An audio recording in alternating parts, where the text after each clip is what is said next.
Tua presença me faz buscar o céu. Teu olhar me leva a ir além. E nada pode impedir esse encontro. Grandes amigos em um só coração.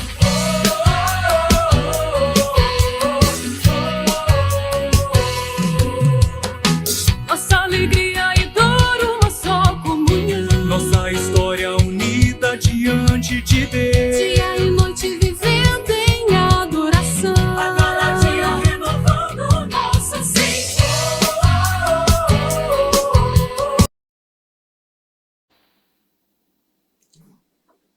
Em nome do Pai, do Filho e do Espírito Santo. Amém. Virgem Imaculada, Minha Mãe Maria Santíssima, eu renovo hoje e sempre a consagração a Ti de todo o meu ser, para que disponhas de mim para o bem de todos. Somente te peço que eu possa, minha Rainha e Mãe da Igreja, cooperar fielmente com a missão de construir o reino de Teu Filho Jesus no mundo. Para isso eu te ofereço minhas orações, meus sacrifícios e minhas ações. ó Maria concebida sem pecados, Rogai por nós que recorremos a vós e por todos quantos a vós não recorrem, de modo especial pelos inimigos da Santa Igreja e por aqueles que a vós estão recomendados. Santo anjo do Senhor, Meu zeloso guardador, se a ti me confiou a piedade divina, sempre me rege, me guarde, me governe, me ilumine. em Amém. nome do Pai, do Filho e do Espírito Santo. Amém.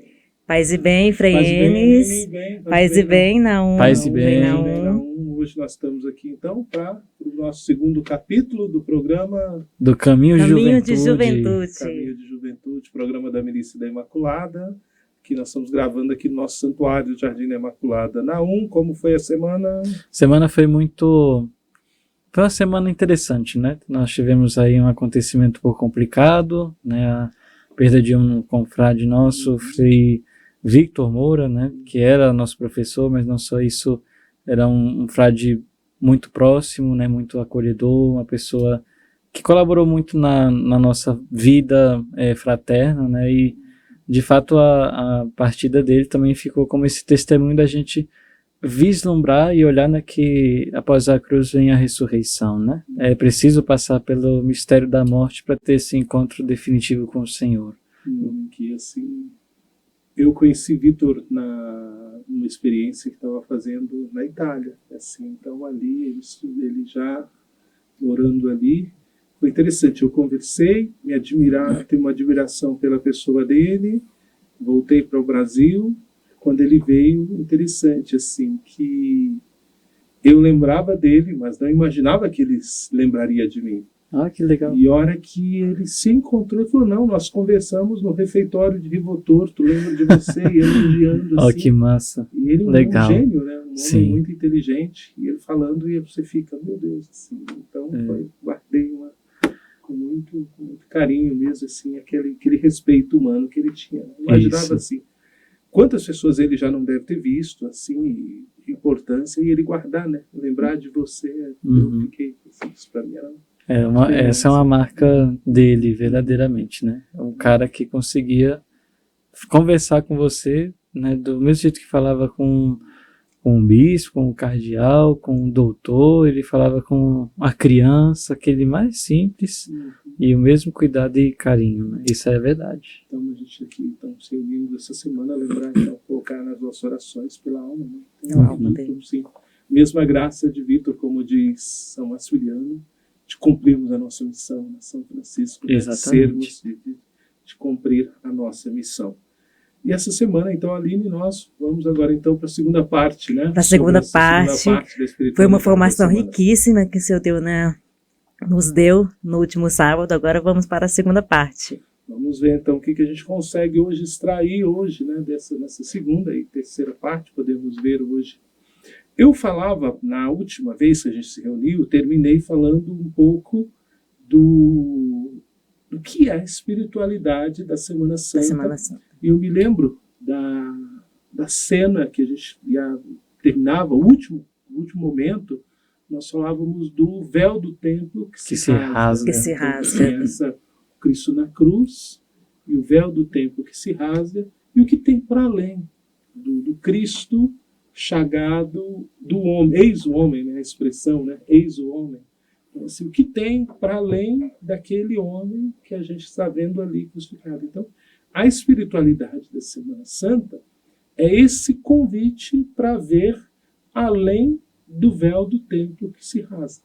Assim, lembrando aquele processo que os primeiros cristãos registravam nas catatumbas, fazia ali os desenhos, apresentando aquilo que eles viviam. Posteriormente, depois, começa a ter os atos litúrgicos, então são as celebrações, mas não só a celebração de memórias, mas a celebração de vivência, ou seja, aquilo que se vivia era aquilo que se realizava. Então, essa memória viva, se a gente pode dizer assim, né? Cada ato é uma memória viva. O partir o pão é uma memória viva. O lavar os pés é uma memória viva.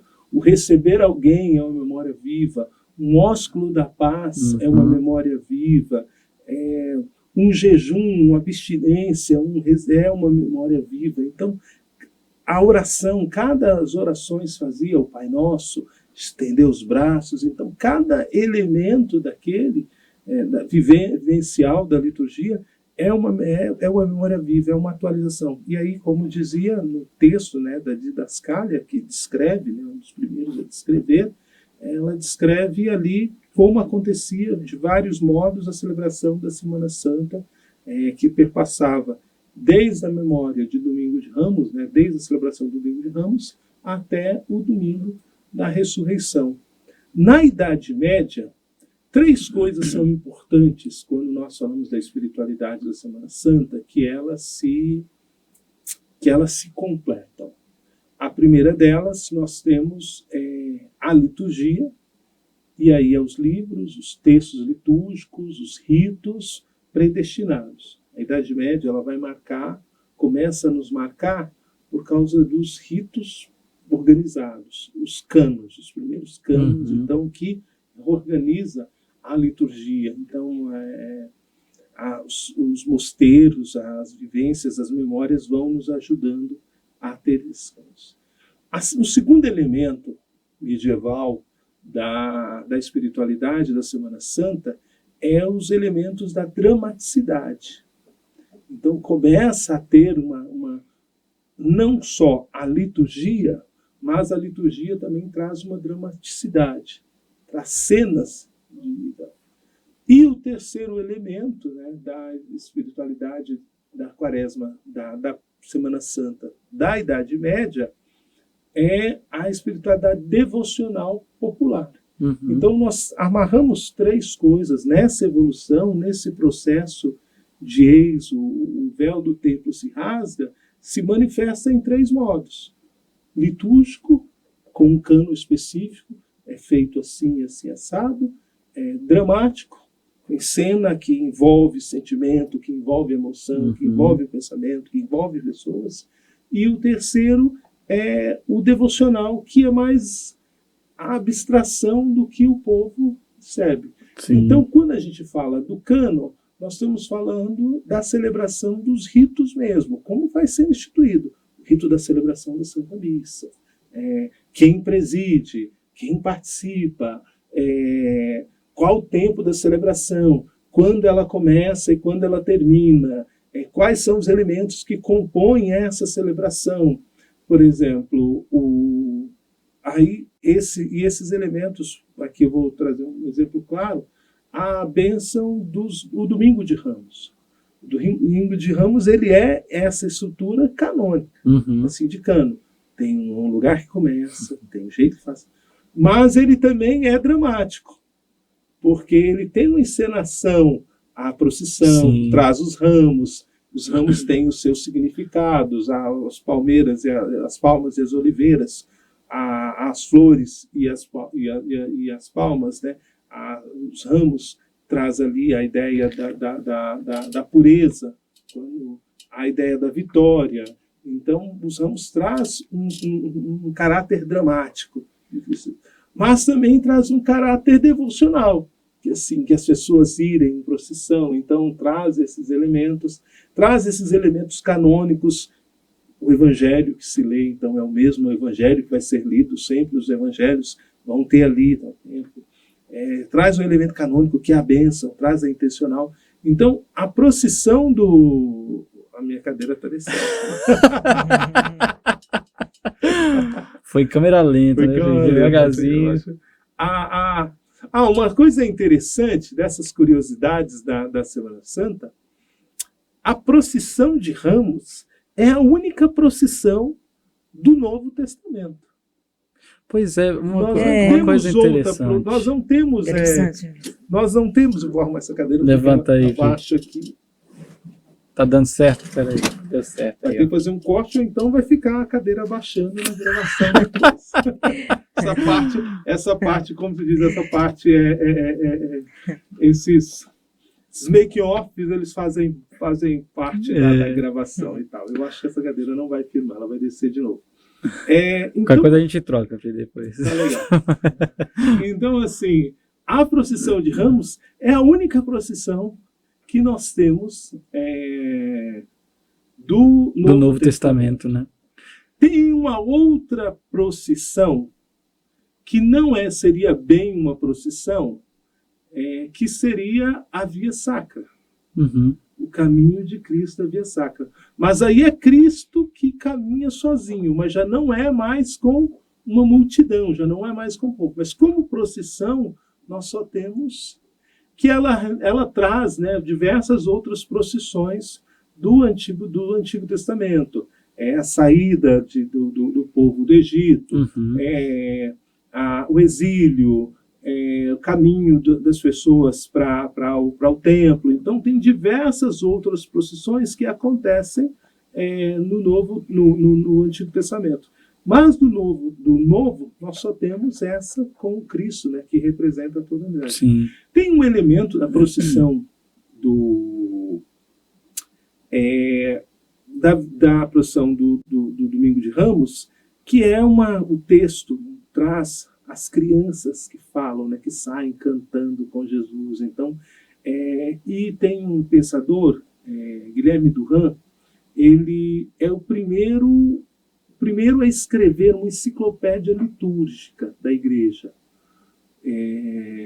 Durand nasce em 1230 e morre, se eu não me engano, em 1291. Então, de 30 a 91... 60 anos, 60 né, de vida. anos para aquele período. É um homem que Muito viveu tempo. bastante. E assim, então ele escreve, chama-se Rationalis Officiorum. Seria um documento dos ofícios. Uhum. E o principal ofício é a Santa Missa. Né? Os ofícios são os ofícios litúrgicos, o principal ofício é a liturgia. E o Durand, então, ao descrever, ele traz diversos elementos das alegorias das celebrações. Então ele diz que as crianças que cantam, que acompanham Cristo na procissão de Ramos, representa a igreja na sua pureza, no seu batismo.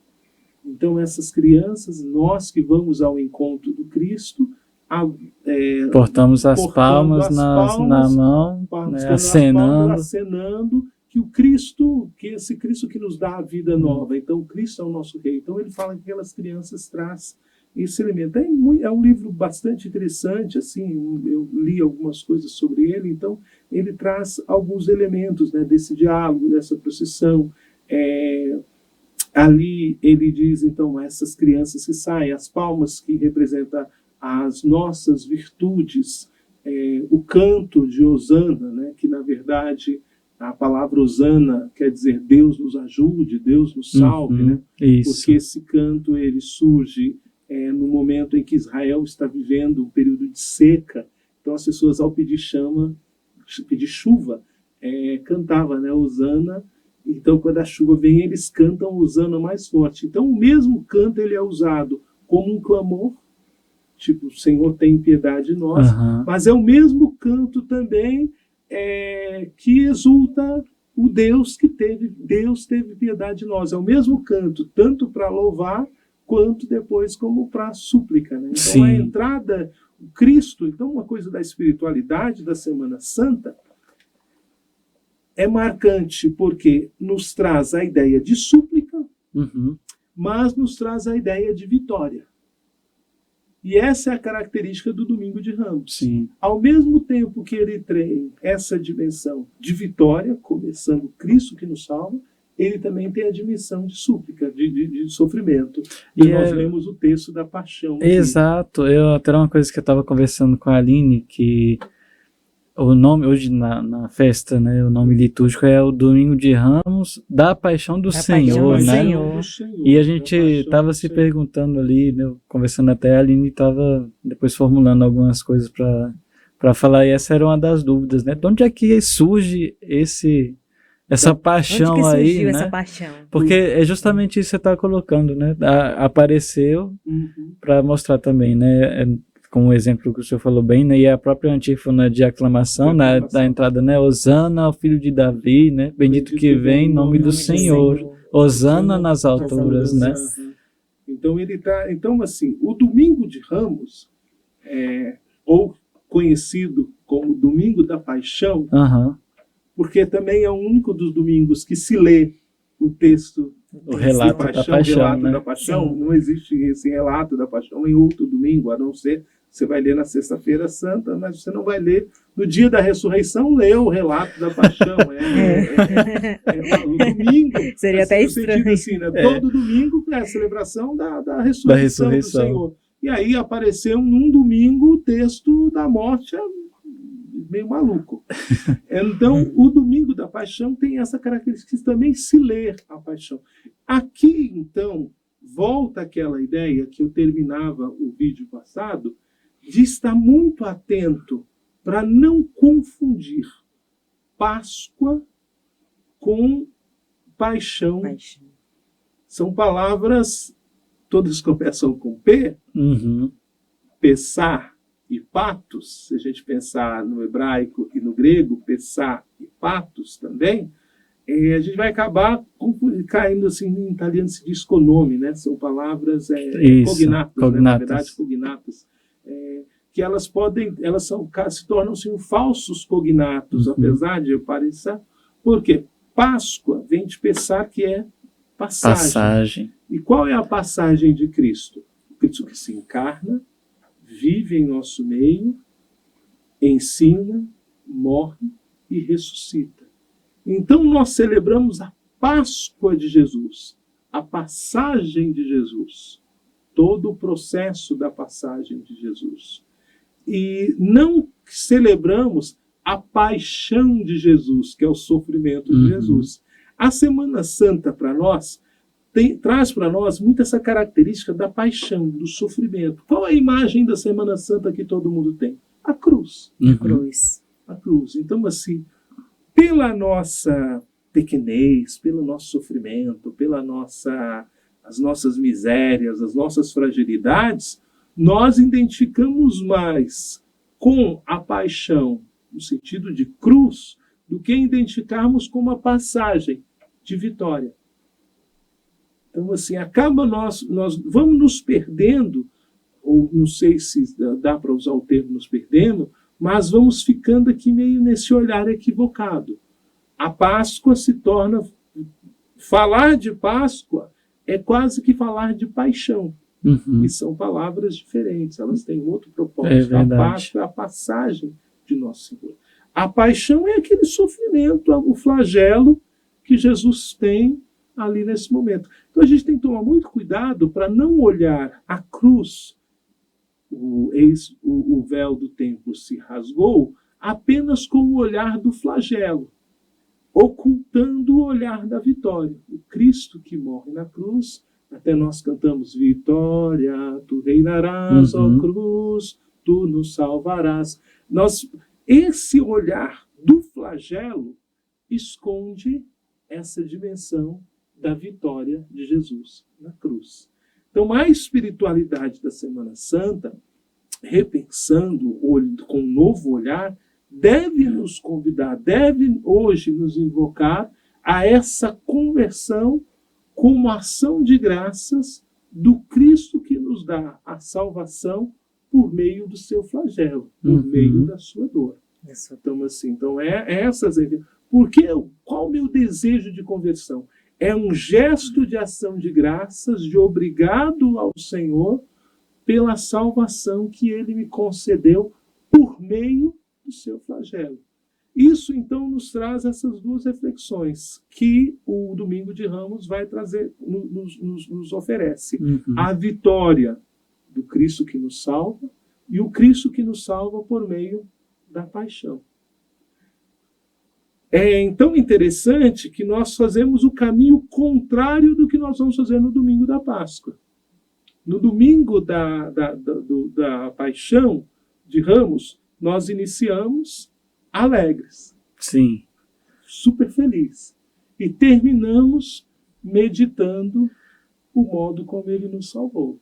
Porque a gente já entra nessa dinâmica de que já sabe que tem a cruz. Né? Já sabe assim, como é que ele me salvou. Ou seja, eu entro super feliz sabendo alguém me salvou. Agora eu entendo como esse alguém me salvou. Aí me conduz para uma ideia de sobriedade. Não é uma ideia de tristeza. Uma ideia de sobriedade. Eu até estava lembrando uma coisa aqui. Foi quando eu morei aqui em 2019. Nós fizemos a procissão no Domingo de Ramos, né? Aí eu e o Frei Breno. Frei Breno, um beijo. Nós estávamos lá animando a procissão. E aí o Frei Breno, vamos agora rezar o terço. Vamos meditar o mistério de Jesus entrando em Jerusalém. E no meio do caminho lá eu virei para ele, Pai Nosso, que essa saiu. Breno, esse mistério crê agora, meu irmão. Foi criar agora.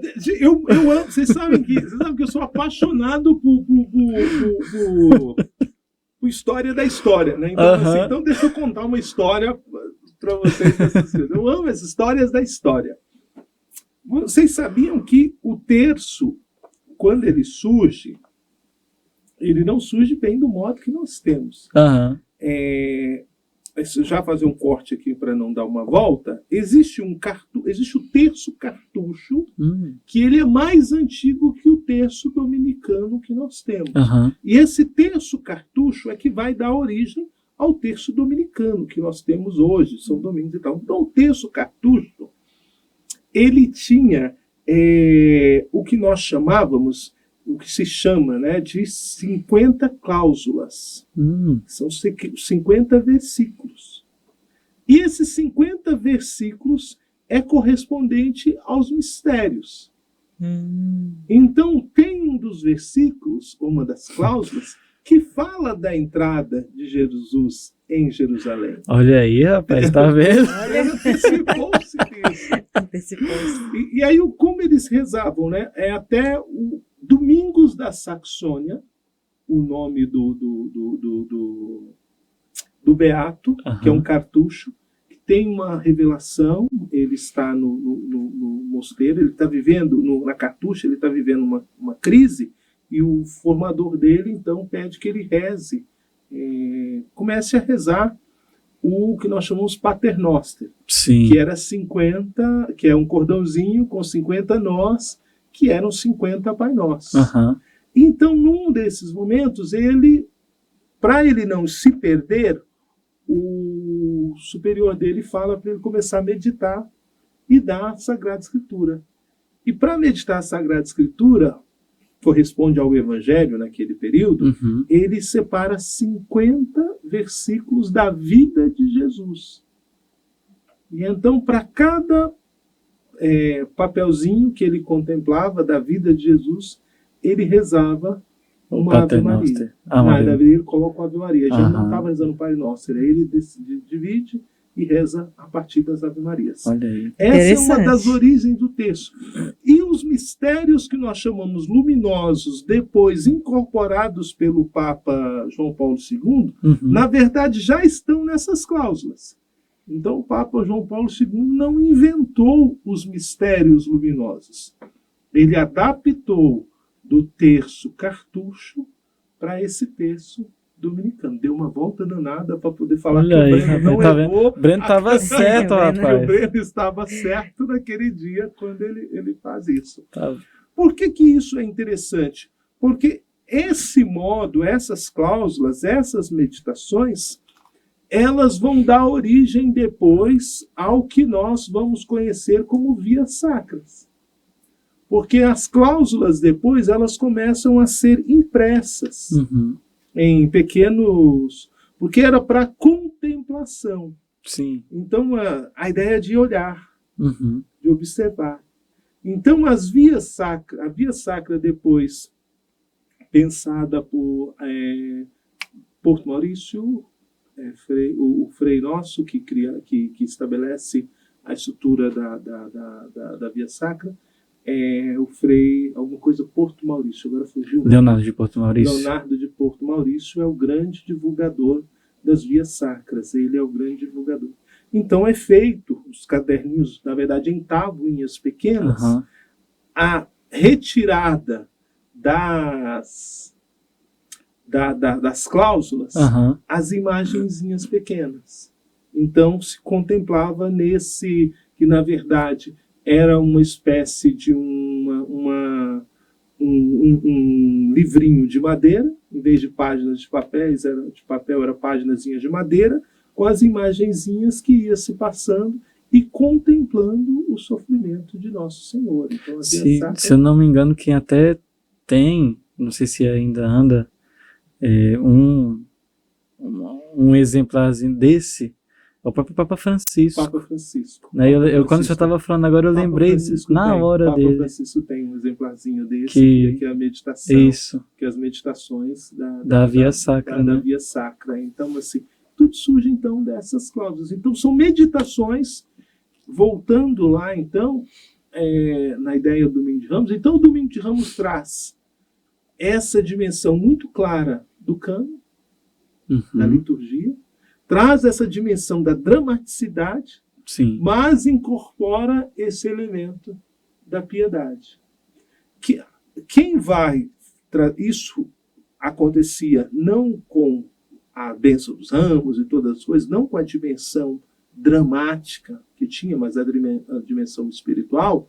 Aquela irmã, aquela monja egrégia que eu falava da semana passada, ela já relata um pouco dessa bênção dos ramos e tal.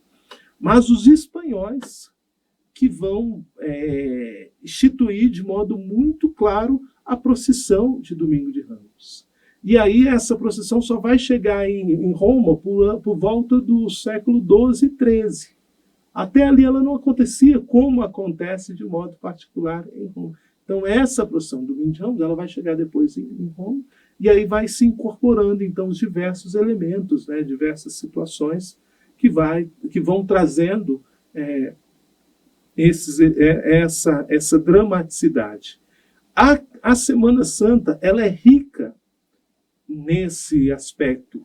Esse aspecto concreto do cânon, ele vai ser praticamente assim, ser instituído mesmo com Pio XII, né? Assim, ele é que praticamente que vai assim bater o martelo em todo o cânon e tal, assim a gente pode dizer.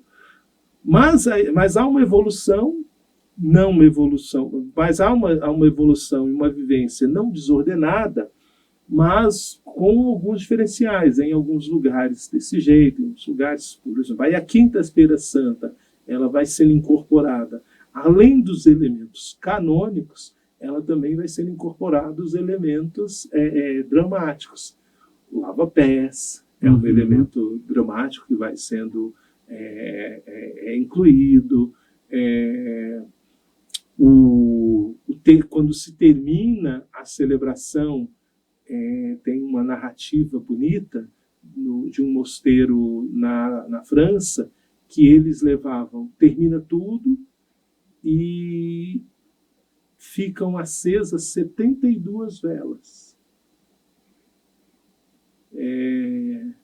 E essas 72 velas, elas vão sendo apagadas a cada momento. Cada hora elas vão sendo apagadas. Dá 3 dias isso aí, né? Até ficar a última vela da ressurreição, Olha aí. que é 3 dias. apagada e acesa com fogo novo. 72 velas, por quê? Porque Jesus enviou 72 2 discípulos. discípulos. É a igreja que vai se recolhendo pouco a pouco com Jesus para se acender na ressurreição, para vir com Cristo novamente Ressuscitado, né? ressuscitado. A luz A luz que nova. ilumina todas as trevas. Então, assim, vinha gente de longe para poder ver, né, participar da Semana Santa nesse mosteiro, no Mosteiro de Cluny, para poder ver essa cena das velas, e as pessoas ficavam acompanhando as velas serem apagadas, e a cada vela tinha uma catequese. Uhum. A cada hora que apagava uma vela, um dos monges fazia uma catequese, preparava uma catequese no sentido, até chegar à última, né? E depois um dado silêncio, então tinha um último silêncio, que acendia a última vela, que era a vela do fogo novo, que é a vela que o Círio Pascal. Então, assim, iniciava-se, passava-se por iniciava iluminado, Uhum. passava-se pela morte, pela escuridão, e se acendia de novo, e se iluminava de novo. Então, assim, 72 velas, 72 discípulos, né? 72 é o momento todo o tríduo pascal, Uhum. então ele passa por essa compreensão de todos os discípulos. Uma outra coisa muito interessante é que, na Idade Média, no primeiro momento, havia a preparação dos catecúmenos. Isso. Então, era o período que preparava para ver os batizados. Mas depois é incorporado também os penitentes, que eram aqueles que já haviam sido batizados, mas que, por questão de pecado, agora eles passavam o período de penitência e, de modo por excelência, a Quaresma, que era esse período de penitência máxima para poder alcançar, para poder ser reincorporado na comunidade. Então, a Quaresma começa a ter aqui, os 40 dias, começa a ter esse pleno sentido de período de conversão. Não mais um período apenas dos batizados, mas um período de conversão daqueles que já haviam sido batizados. Então, aqui ganha força a dimensão dos 40 dias. Aí se recupera essa ideia dos 40 anos no deserto, e todo esse processo de recuperação, de salvação. Tem um pensador que ele vai falar da evolução da confissão auricular, que nós não tínhamos, né, confissão auricular, não Sim. existia confissão auricular, que é essa que você vai lá e fala com o padre e tal. Os penitentes chegavam e havia então a confissão, a penitência ali, o sacramento da confissão, de modo coletivo, né, comunitário. E aí depois as pessoas, com o passar do tempo, as pessoas chegavam e não tinha, dizem que os irlandeses, como não tinha eles tinham a confissão auricular, porque a origem da confissão auricular é uma herança da igreja irlandesa, do rito celta da igreja irlandesa. E que é muito interessante. Não havia muitos padres, então não tinha como confessar com todo mundo. Mas havia os monges e iam se orientar com os monges, aqueles que estavam assim orientados. E alguns pecados, que eram diretamente ao bispo e tal, então se confessava ali, se falava para ele. Como eu não podia dar absolução, eu dava a penitência apenas. Para quando o bispo e o padre vir, te dar a absolução. E então essa pessoa ficava em penitência determinada por alguém.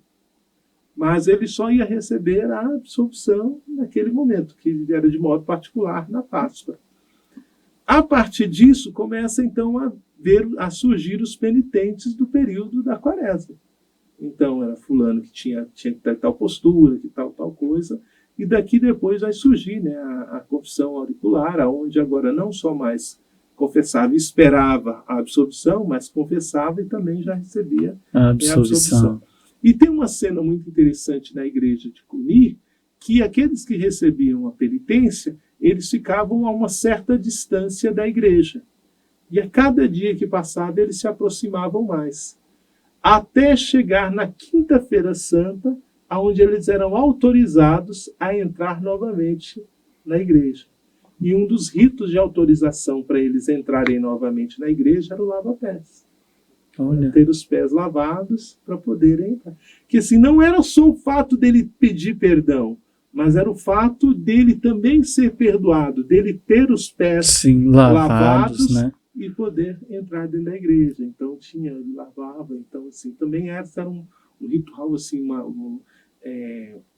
depois, claro, essas coisas não entram no cano e tal, mas assim, então tinha algumas celebrações, alguns atos, né, ali específicos que aconteciam naquele.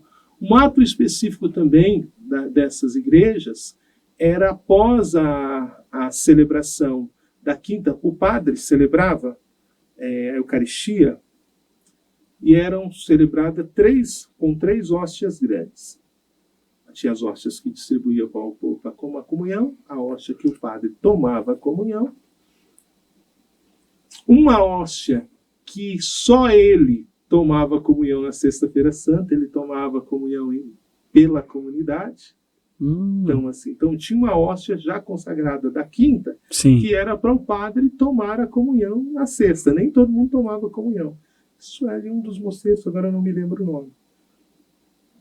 Então ele tomava a comunhão, sobrava uma terceira hóstia ainda. Essa terceira saía em procissão junto com a cruz para um lugar específico, aonde ela era colocada ali como se fosse um túmulo, né? Como se fosse o lugar onde Jesus morto é reservado. Então essa hóstia era colocada ali, junto à cruz ao lado, e uma vela escondida. Então havia uma hóstia que era consumida, uma hóstia que era consumida na quinta, outra consumida na sexta, e uma que ficava guardada em adoração, junto com a cruz. Que depois que é a ideia que nós temos da reserva eucarística, que a gente leva e guarda. Mas nesse caso não era nem uma reserva eucarística que era guardada, era Jesus que era levado, a presença de Cristo junto a nós, a igreja que vela, né? A igreja que cuida do corpo de Cristo. Então essa dimensão da igreja que cuida do corpo de Cristo, Sim. A cruz e o Cristo ali. Lembrei de uma coisa interessante que eu vivi no noviciado, né, com o Frei Ramon, que foi meu vice-mestre. Ele é venezuelano e eles têm uma particularidade muito bonita, né, que na Quinta-feira Santa, aqui geralmente nós fazemos esse traslado, né, do Santíssimo para um outro lugar tirado da igreja, né, ou da capela onde está, né, num altar, um tabernáculo montado à parte, né. E é interessante que ele dizia, né, que lá na Venezuela se tinha ou se tem o costume de você visitar nesse intervalo da noite dessa vigília 7 igrejas. E aí ele fez essa experiência com a gente lá no noviciado. Quando terminamos de celebrar, ali próximo ao nosso noviciado, aí ele falou assim, olha, eu vou visitar algumas igrejas que, né, prepararam o altar e tudo, vocês querem ir comigo? Aí, se não me engano, eu e o Frei Andrei, nós fomos, né? Aí nós visitamos 3 igrejas, né? E ele foi contando, né, explicando isso, e eu quis trazer, né, porque é algo interessante, né, que também como cada país, né, vai vivenciando também, né, de certo modo, essa experiência da Semana Santa, né, que às vezes a gente pensa que é tudo igual, né, e aí como o senhor está trazendo, desde esse período da Idade Média, quantas e quantas coisas foram sendo enriquecidas, né, trazidas justamente dessa experiência, a última que o senhor colocava, né, da devoção do povo. Da né? devoção do povo, que se marcava, que se guardava, que se deixava. Por exemplo, uma coisa interessante é a devoção que se tinha após a quinta-feira, após a celebração após a celebração do lava-pés, após esse traslado, tal, as pessoas iam lá com Jesus. Aí, em silêncio, voltava todo mundo para a igreja e tinha o rito de desnudar o altar. Tá. Mas aqui é interessante que o rito de desnudar o altar, ele é originário de uma coisa muito prática. É interessante isso. Assim. O rito depois tem a mística de desnudar o altar, que é o Cristo, né? Mas aqui ele surge de uma coisa muito prática, que era a Sexta-feira Santa vai ser muito cheia de coisas, assim, e é um momento de se reservar, de cuidar e tal e tal. Então eles voltavam à noite para poder lavar a igreja. Então desnudava o altar, e para não virar uma bagunça, havia então um sentido místico. Retira, lava-se a igreja em silêncio, se limpa tudo, se deixa tudo organizado para viver a experiência depois do Cristo, tudo limpo, tudo. E aí, então, assim, a própria igreja, então, o desnudar do altar que se tirava, que tinha que limpar a igreja, que passou muita gente, imagina, toda a celebração e tal. Então, queriam deixar a igreja limpa para os outros dias. Sim. Então, isso, se eu não me engano, essa cena ela é muito, muito característica na Espanha. Então, o desnudar do altar, em primeiro momento, tem aqui um aspecto muito prático. A limpeza da igreja. Da igreja. Tem a mística profunda, mas como elas nascem de elementos muito práticos, assim, não fora de tanto da realidade, como eles, então se limpava, se organizava, deixava tudo organizadinho novamente, e aí o Cristo que ia para um outro lugar, então assim, a ideia de ir para um outro lugar, que esses elementos. Uma curiosidade muito interessante da Quinta-feira Santa é que nesse momento que a gente abre abre exceção para tocar o sino da Quinta-feira Santa. Sim. Se abre exceção para tocar o sino. Por que se tocava o sino na Quinta-feira Santa? Porque o sino representa Qual é o significado do sino no simbolismo litúrgico? O sino representa o pregador, aquele que anuncia Jesus. Então, todo sino, tanto que cada sino é batizado com o nome de um santo, né? Sebastião, da Santa Maria. Santa Maria chama Sebastião. Sebastião. Então, o sino representa o pregador. E os penitentes retornam à igreja na Quinta-feira Santa. Então, eles escutam o anúncio e esse pregador.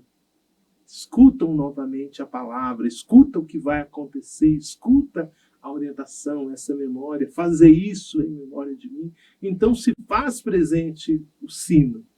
Então esse elemento do sino de escutar o pregador. Mas ao mesmo tempo, fazer isso em memória de mim é a frase, a máxima, a frase por excelência da Quinta-feira Santa. Fazer isso em memória de mim. Então, o Cristo diz. Mas, do mesmo modo, o Cristo silencia, porque o Cristo é preso. Então, se Cristo está preso e silenciado, o sino não toca. Sim. O sino silencia. E aí entra um outro elemento, que é a matraca. O que representa a matraca de madeira? Né? O que é a matraca? A matraca representa a batida dos pregos no madeiro da cruz. Eu tenho pavor com aquele coroinha durante a procissão. Coisa desesperada, vai embora toda a liturgia e tal e tal. A matraca da Quinta-feira Santa, é interessante isso. A gente lê o Duran, né, esse cardeal que eu falo, grande liturgista, ele descreve o movimento da matraca. Então ele fala que a matraca da Quinta-feira Santa à noite, ela deve representar as lanças dos soldados que vêm buscar Jesus. Então tem uma batida da marcha. Tac, tac, tac, tac. A matraca da sexta-feira na Paixão, às 3 horas, do Cristo ali que se toca, quando tem uma outra batida, a do martelo. Pá, pá, pá, pá, pá, pá, pá, pá. Tem um outro toque. A matraca do sábado, que na verdade não deveria ter, mas quando essa matraca ela tem deve marcar o fechar do túmulo com as pedras, né? O movimento, né? Então ele pá, no silêncio e novamente. Então ele tem um intervalo de tempo entre uma batida e outra, e não esse desesperar dos coroinhas. Não tem simbolismo, não tem catequese, não tem espiritualidade nenhum. Aviso para os coroinhas, aqueles que forem assistir essa live, pelo amor de Deus. Existe uma espiritualidade dentro dessa dimensão da matraca, né, do toque. Então, o sino que silencia, porque o pregador não pode, não anuncia o Cristo está silenciado, e troca-se pela matraca. Então, esses elementos que também são incorporados canonicamente, dramaticamente e piedosamente. Isso, com a sua devocionalmente. Piedade, devocionalmente. Né? Então, a Quinta-feira Santa também, aí ela vai construindo desses elementos. Por que eu disse fazer isso em memória de mim? É muito interessante, porque na Quinta-feira Santa, que é o dia da instituição da Eucaristia, a gente lê o texto do Lava Pés. Exatamente. A gente lê nas cartas lá de São Paulo, né, o texto da instituição da Eucaristia, mas o Evangelho, por excelência, é o Evangelho de João Lava Pés.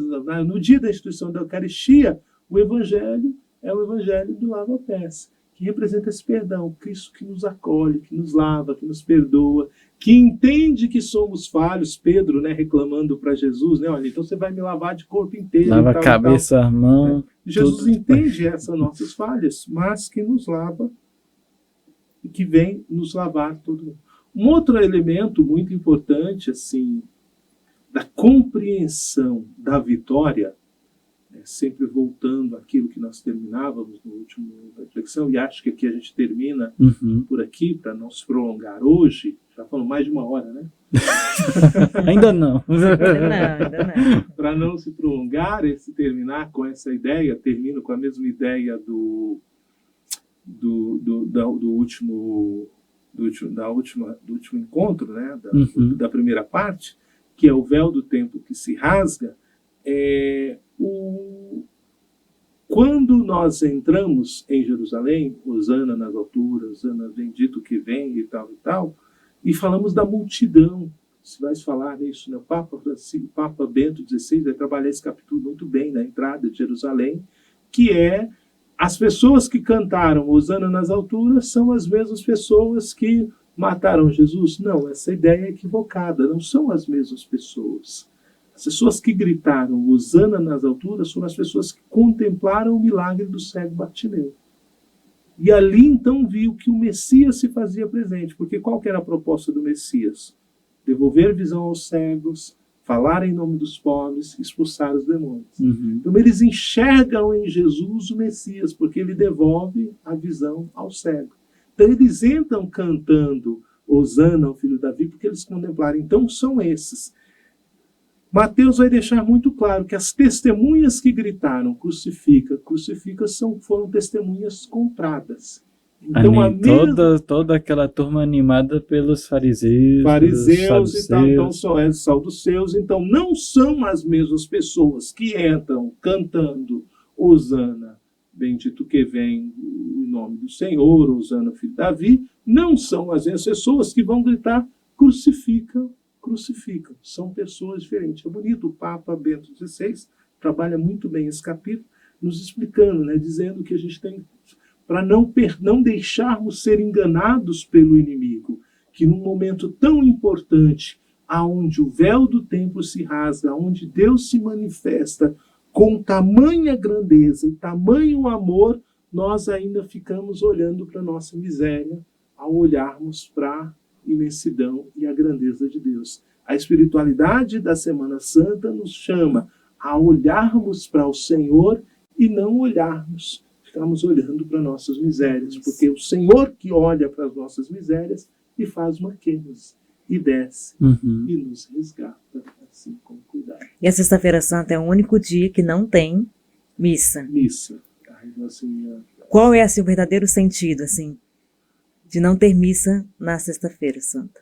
Por que nós não celebramos a Eucaristia na Sexta-feira Santa? O grande sacerdote não está, que é o Cristo. Exatamente.